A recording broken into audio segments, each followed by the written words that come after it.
political economy, but the methodology I'm using or we are using, that is a Kaleshkian macro model. It's mathematical formulation. I'll not present, and some econometric analysis. I'll not present, just a glimpse of the whole thing. And this is actually a chapter of an ongoing book for Palgrave Macmillan UK, and so we are writing the chapter together. Actually, we're writing the book, and it's a chapter from the book.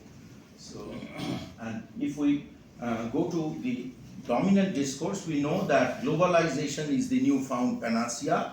Everywhere we are talking about that globalization we have already kind of accepted it, that manufacturing, services and financial sector, because of globalization there is growth, and agriculture is the outsider. So for globalization for growth of agriculture, progress of agriculture, we need to have globalization of agriculture.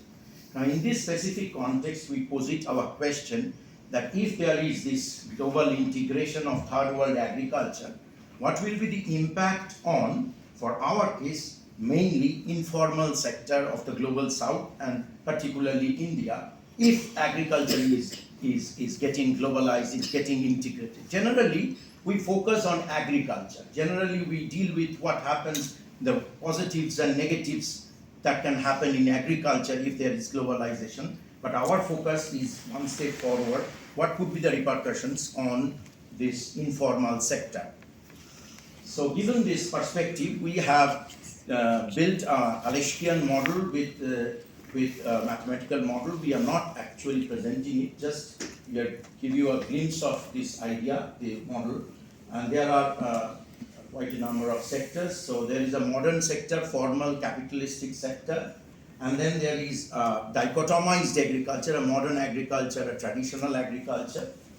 And there are three segments in informal sector. One is formal sector linked informal sector. Another is just the opposite, that is the Poland Channel's surplus population. The third one, the surplus population, the petty informal sector. And in between there is export-oriented informal sector. So three segments in informal sector, one formal sector, two agriculture, and there is the rest of the world, obviously. And that is the arena of whole debate, globalization, etc.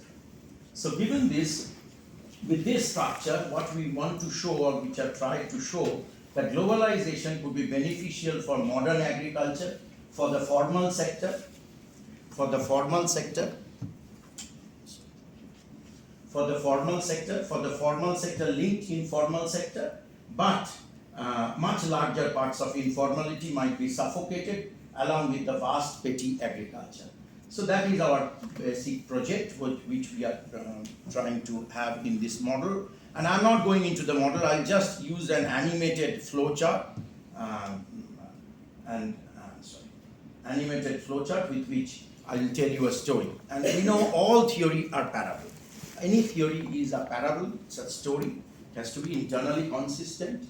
And with a story, we are trying to tell you that how informal sector could be immiserated when there is globalization of agriculture, and what could be the other ramifications. So there is the traditional agriculture, the old agriculture in third world, the global south, capitalistic formal sector.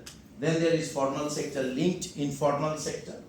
That is, we know around these cities we have this largely formal sector linked informal sector. And there is this petty informal sector. It's very large actually. It's our surplus population, which is deeply integrated with the petty basic agriculture. So there is a deep integration between the two, the traditional agriculture and petty informal sector. Actually, Shanal is talking about that petty informal sector, but large part of informality. Agriculture is also like behaving like that. But that is not important for us.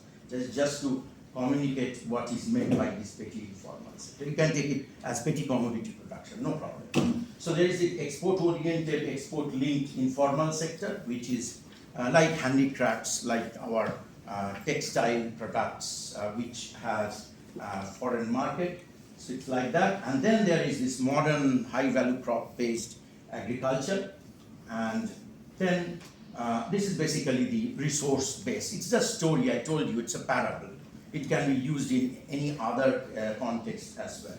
So in this context, what is happening, and this modern agriculture is being fed by global capital, and there is export to the global arena, there is export market which goes to the global market.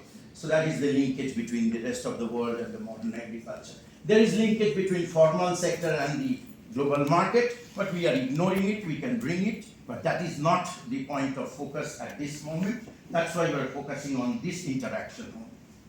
Given this, and whatever is received by modern agriculture from global market is obviously spent on domestic industry, formal sector, because this modern agriculture is using modern techniques, modern inputs, and also modern consumer goods, because it is the dynamic agriculture, it's a rich agriculture sector that is coming up in a big way across the globe.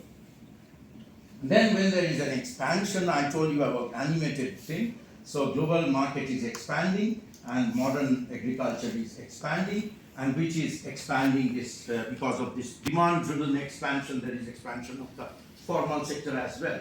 But as the modern sector is expanding, the traditional sector is contracting, and with that, just if you look at this, the traditional sector is contracting, the petty informal sector must contract, because there is a symbiotic relationship between the two. And what happens next is this, that because of this expansion of the capitalistic formal sector, obviously the formal sector linked informal sector will expand. There is an expansion of this sector, as we are seeing in the cities. Oh, informal sector is expanding, then why you are complaining again and again, it's like that. And then there is a kind of Dutch disease we can have in this model also, because global market is absorbing our food, modern food, HVC, high value crop, and we are earning foreign exchange that actually appreciates domestic currency, and that might lead to a kind of Dutch disease for the export-oriented informal sector. But it can happen for the formal sector as well, but we can show, and we have shown in our model, that it can be countered, because this modern sector is also able to, this capitalistic sector is also able to export a lot of commodities. So it might be countered under certain conditions. But you just think of the traditional producers who are exporting. Suddenly they are finding it difficult. They are less competitive because of more of export of agricultural commodities. And export-oriented, this sector contracts. That is the basic story.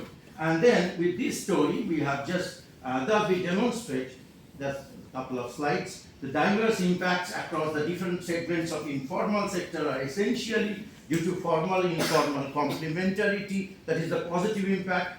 Then we have Dutch disease, that is the negative impact on the formal sector linked, the global linked, the export-oriented informal sector suffering from Dutch disease, and the petty informal sector, our surplus population, is suffering from, because of this resource drain. The resource is going to feed global agriculture, globalized agriculture.